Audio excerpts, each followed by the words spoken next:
Good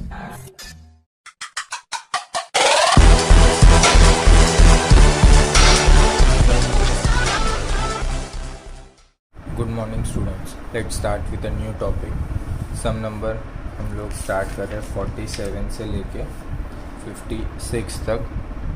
इसके अंदर में we have to prepare both profit and loss एप्रो अकाउंट और capital account. Profit and loss एप्रो अकाउंट बिजनेस का खर्चा और इनकम का अकाउंट है। कैपिटल अकाउंट में पार्टनर की इनकम और पार्टनर के एक्सपेंसेस हैं। जो खर्चा बिजनेस के लिए है, जो पार्टनर को दे रहे हैं, तो एक अकाउंट में अगर डेबिट होगा इंटरेस्ट ऑन कैपिटल पे इंटरेस्ट जो दे रहे हैं, तो बिज़नेस के लिए खर्चा, पार्टनर के लिए इनकम।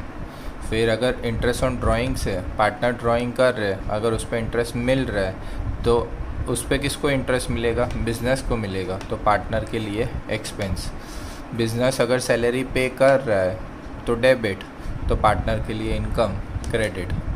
वैसा वर्सा हो जाएगा। बिज़नेस अगर कमीशन पे कर रहा है तो पार्टनर के बिज़नेस के लिए खर्चा, पार्टनर के लिए इनकम। जो चीज़ मैंने रेड पेन से लिखी है 1, 2 और 3, वो सिर्फ ओपनिंग बैलेंस है। तो ओपनिंग बैलेंस की हमेशा कौन सी इफ़ेक्ट आएगी, कितनी इफ़ेक्ट आएगी? सिंगल इफ़ेक्ट आएगी। तो ओपनिंग बैलेंस 1, 2 और 3, तीनों के ओपनिंग बैलेंस लिखती है, सिंगल इफ़ेक्ट हो गया। उसके बाद बोला गया है फर्स्ट एडजस्टमेंट। तीनों ये तो समझ में आ गया। First adjustment interest on capital. Interest on capital कितना दे दिया है? तो 6%। तो हमने कैलकुलेट कर दिया 50,000 पे 6%, 30,000 पे 6%। पार्टनर लोगों को इतना कैपिटल जो लगाया है उस पर इंटरेस्ट मिलेगा, और बिजनेस के लिए खर्चा, ड्यूअल इफेक्ट हो गए। सेकंड, बी पार्टनर को हम सैलरी पे करने वाले, कितनी? 500 पर मंथ। बी मेहनत ज़्यादा करता है तो बी को हम सैलरी देने वाले, तो 500 इंटू 12 मंथ्स का 6,000। तो बिज़नेस के लिए खर्चा, बी के लिए इनकम। अगर ए को सैलरी नहीं मिल रही तो उसकी जगह पे डैश कर दो।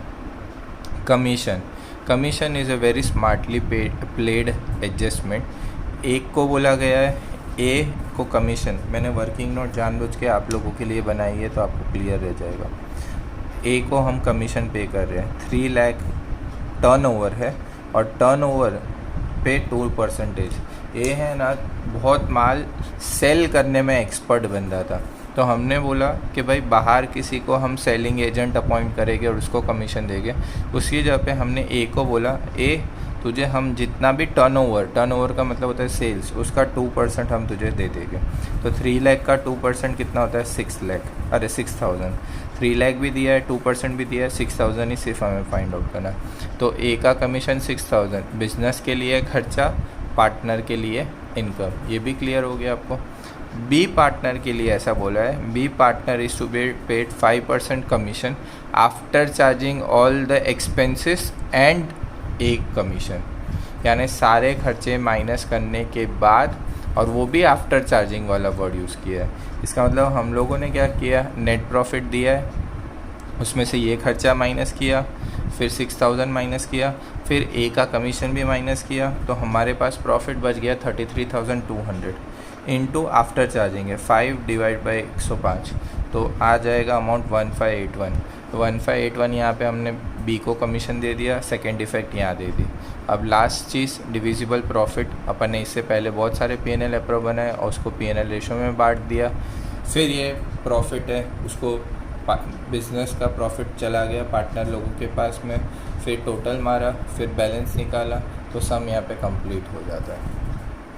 Let's start with sum number 48।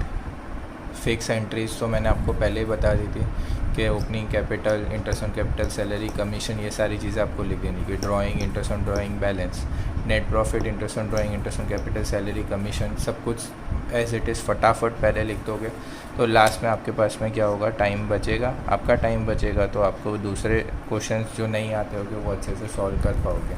और ये टॉपिक एग्ज़ाम के लिए इम्पॉर्टेंट है, P&L अप्रो वाला, और इसके बाद एक पास एडजस्टमेंट आएगा, वो भी इम्पॉर्टेंट है। तो अब स्टार्ट करते हैं। ऑलरेडी कैपिटल का बैलेंस दे दिया 5 लाख 4 लाख, ड्राइंग का बैलेंस दे दिया 1,80,000 और नेट प्रॉफिट दे दिया। बट यहाँ पे स्पेसिफिकली गिवन है कि net profit before all the adjustment का मतलब इंटरेस्ट ऑन कैपिटल से पहले, सैलरी से पहले, कमीशन से पहले, इंटरेस्ट ऑन ड्राइंग से पहले, बट सबसे इम्पोर्टेंट चीज़ यहाँ पे एक और चीज़ दी है, इंटरेस्ट ऑन लोन फ्रॉम काजल। अब ये किसी से हम लोगों ने लोन ली है, कौन है? काजल। काजल कौन है? तो पार्टनर है, ठीक है। तो पार्टनर को इंटरेस्ट देना पड़ेगा। 3 लाख रुपीज़ का लोन है, उस पर 6% दिया नहीं है, बट पार्टनरशिप डीड बोलता है कि इंटरेस्ट ऑन लोन अगर कुछ भी नहीं बोला हो तो 6% देना ही पड़ेगा। तो 18,000 पहले इसको इंटरेस्ट देना पड़ेगा। बट इंटरेस्ट ऑन लोन जो होता है ना पार्टनर का, वो पीएनएल में जाता है और लायबिलिटी में चला जाता है। तो हम लोगों को टोटल जो प्रॉफिट दिया है, सबसे बड़ा ट्विस्ट पूरे क्वेश्चन के अंदर में इधर ही है। अगर ये प्रॉफिट दिया है 702600, उसमें से हमें पार्टनर का लोन माइनस करना पड़ेगा। क्यों? क्योंकि हमारा जो नेट प्रॉफिट है वो बिफोर ऑल द एडजस्टमेंट है, और यहाँ पे नेट प्रॉफिट कौन सा आएगा?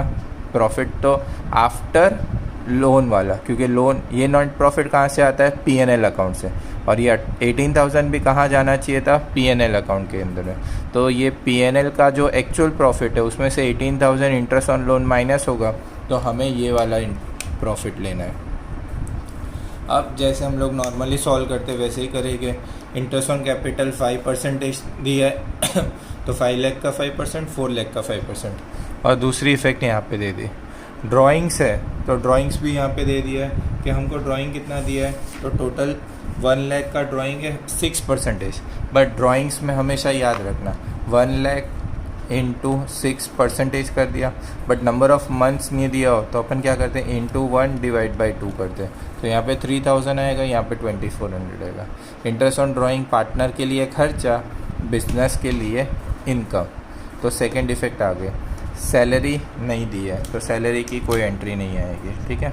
फिर कमीशन नहीं दिया है तो नहीं आएगा, ठीक है। Interest on capital, interest on drawing दिया था, वाइसा वर्सा इफेक्ट दे दी। बट सबसे इम्पॉर्टेंट चीज़ यहाँ पे ऐसा दिया है कि हम लोग है ना इस साल थोड़ा पैसा हम कहाँ जमा कर रहे हैं? जनरल रिजर्व में। और जनरल रिजर्व के लिए मैंने एक वर्किंग नोट और बनाया, 10% of the divisible profit to the general reserve. यानी ऐसा एडजस्टमेंट दिया है कि प्रॉफिट का 10% हम लोग कहाँ ट्रांसफ़र कर रहे हैं? जनरल रिजर्व में। और डिविजिबल प्रॉफिट कैसे आएगा? तो पहले इन दोनों को प्लस करेंगे, 684600 प्लस 5400 माइनस ये 45,000, तो तीनों को माइनस करेंगे 6,45,000 हमारा डिविजिबल प्रॉफिट बच रहा था, उसका 10% हम लोगों ने जनरल रिजर्व में डाल दिया। और इसकी दूसरी इफेक्ट कहाँ जाती है? तो लायबिलिटी में। तो जनरल रिजर्व में डाल दिया तो फाइनल जो प्रॉफिट बच गया वो पार्टनर बांट लेंगे। कौन से रेशो में बांटेंगे? तो इनका पीएनएल रेशो है 2:1। तो 2:1 में प्रॉफिट डिस्ट्रीब्यूट हो गया, प्रॉफिट चला गया यहाँ पे कैपिटल के लिए, पार्टनर लोगों के लिए इनकम, फिर टोटल मारा और फिर लास्ट में क्या निकाला? बैलेंस फाइंड आउट किया। तो फाइनली सम यहाँ पे ख़त्म होता है। सबसे इम्पॉर्टेंट चीज़, ये profit before interest on loan था, तो उसको सिर्फ आफ्टर इंटरेस्ट ऑन लोन करना पड़ेगा और कुछ नहीं है। Let's start with sum number 49।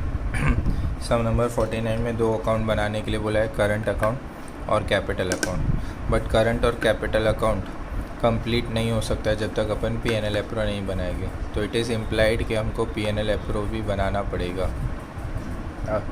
अगर करंट अकाउंट बोला हो तो सारे entries, interest on capital, salary, commission, ठीक है, पीएनएल एप्रो, ये divisible profit, drawings, interest on drawing, ये सारी एंट्री कहाँ पे आएगी? करंट अकाउंट में आएगी। और कैपिटल अकाउंट में क्या आएगी? तो कैपिटल का जो ओपनिंग बैलेंस होगा वही कैपिटल का क्लोजिंग बैलेंस होगा। तो कैपिटल अकाउंट में बस एक यही एंट्री करनी है, इसके अलावा और कुछ नहीं करना। अब करंट अकाउंट में समझते हैं। करंट अकाउंट का ओपनिंग बैलेंस तो नहीं दिया है तो नहीं लिखेंगे, बट ये ज़रूर दिया है कि interest on capital is already कितना परसेंटेज दिया है? तो 5%। तो अगर चेक करें 25,000 का 5%, तो इंटरेस्ट ऑन कैपिटल 1250 और 1,000 रुपया। इन दोनों की सेकंड इफेक्ट कहाँ आएगी? तो इन दोनों की सेकंड इफेक्ट पीएनएल एप्रो के डेबिट में।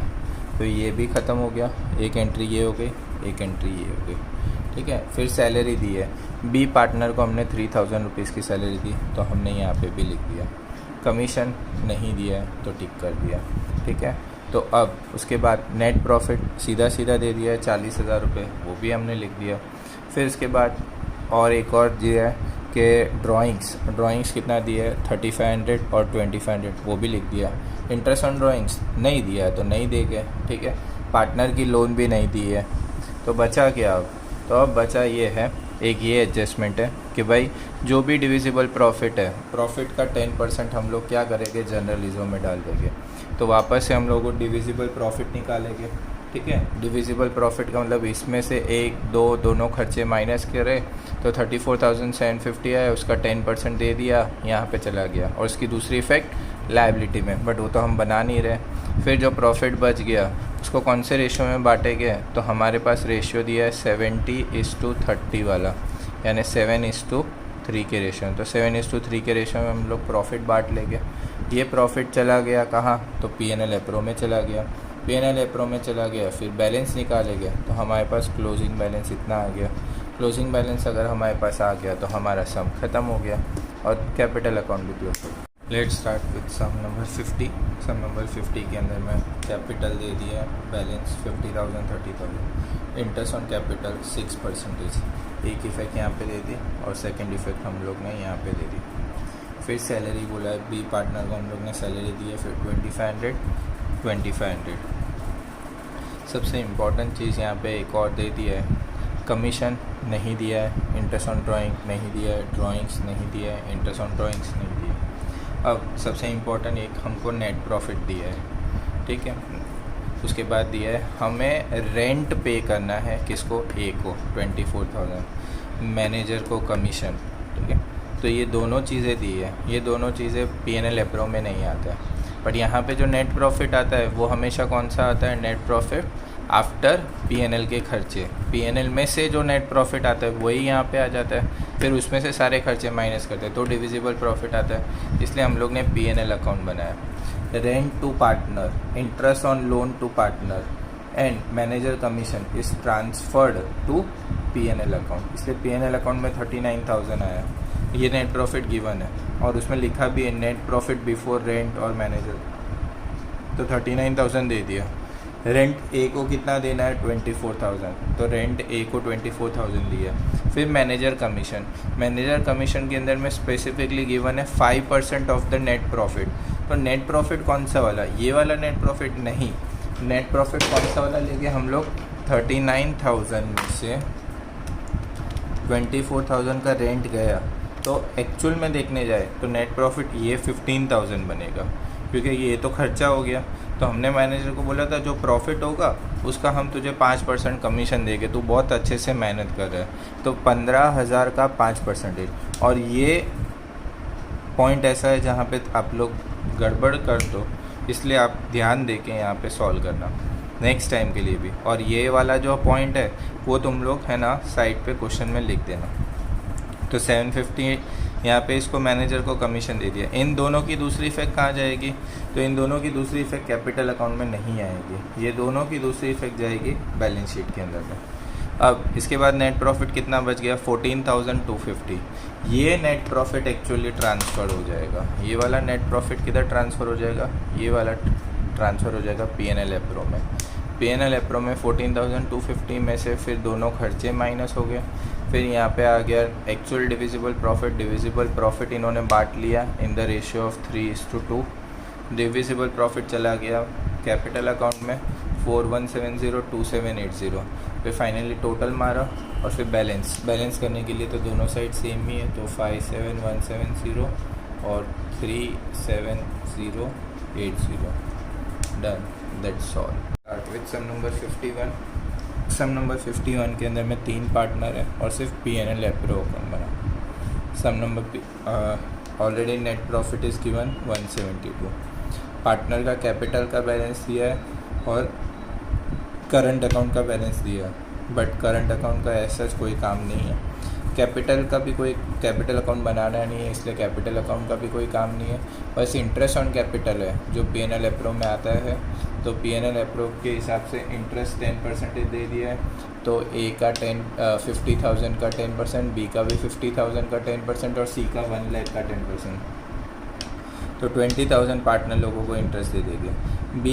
सी पार्टनर इज़ गिवन है सैलरी, सी बहुत मेहनतू है बेचारा, तो सैलरी उसको हम 12,000 देने वाले पर एनम।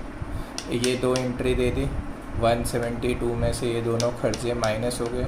इसके बाद प्रॉफिट हमारे पास बच गया 1,40,000। ये 1,40,000 कैसे डिस्ट्रीब्यूट करने वाले, इसके लिए इन्होंने ये सम बनाया। तो 1,40,000 में पार्टनर लोगों ने ऐसे डिसाइड किया था कि पहले जो 20,000 है, पहले 20,000 वो कौन से रेशो में बांटेंगे, in the ratio of capital.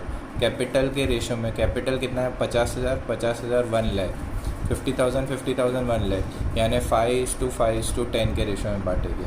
तो 20,000 को पहले हमने 5 और 10 के रेशो में बांटा, तो 5,000 10,000 आ गया। उसके बाद उसके ऊपर 30,000 जो बचेगा उसको हम लोग बांटेंगे P&L रेशो में। और P&L रेशो क्या दिया है 5:3:2, यानी ऑलरेडी इन्होंने रेशियो दे दिया। P&L रेशियो भले नहीं हो बट इन्होंने ये नेक्स्ट 30,000 को 5:3:2 में बांटेंगे। तो 15,000 9,000 6,000। फिर भी अगर प्रॉफिट बच जाता है तो हम लोग बांटेंगे इक्वली। तो मेरे पास कितना प्रॉफिट था 140, उसमें से 20 भी बांट दिया, फिर 30,000 भी बांट दिया, तो कितना प्रॉफिट बच गया, रिमेनिंग 90,000। 90,000 को इक्वली बांटेंगे तो 30,000 30,000 30,000। तो देखने जाए तो ए पार्टनर को टोटल प्रॉफिट मिला 50,000, बी पार्टनर को प्रॉफिट मिला 44,000 और सी पार्टनर को 46,000। ये तीन चीज़ें हो गई। इन शॉर्ट हम लोगों ने 3 एंट्री की, पहले प्रॉफिट के बाद ये 3 खर्चे निकाले, यानी ये नेट प्रॉफिट दिया तो उसमें से इंटरेस्ट दे दिया, सैलरी दे दिया और डिविजिबल प्रॉफिट बांट दिया। अब बोला जनरल एंट्री पास करो, तो जनरल एंट्री सबसे इजी चीज़ है। P&L appro account debit to A capital to B capital to C capital. P&L appro account debit to A B C, total कितना है 20,000, ए बी सी में बांट दिया। और नरेशन तुम लोग क्या लिखोगे, being interest on capital distributed. फिर सैलरी का एक है P&L appro account debit to salary, but salary किसको दी है, सी को दिया है, तो अपन को लिखना पड़ेगा P&L appro account debit to C's capital 12,000 being salary paid to C. फिर third divisible profit, divisible profit भी किसको जाएगा, ए बी सी को जाएगा कैपिटल अकाउंट में। तो P&L appro account debit to A's capital B's capital C's capital 140 को तीनों में बांट दिया। Being divisible profit distributed among partners.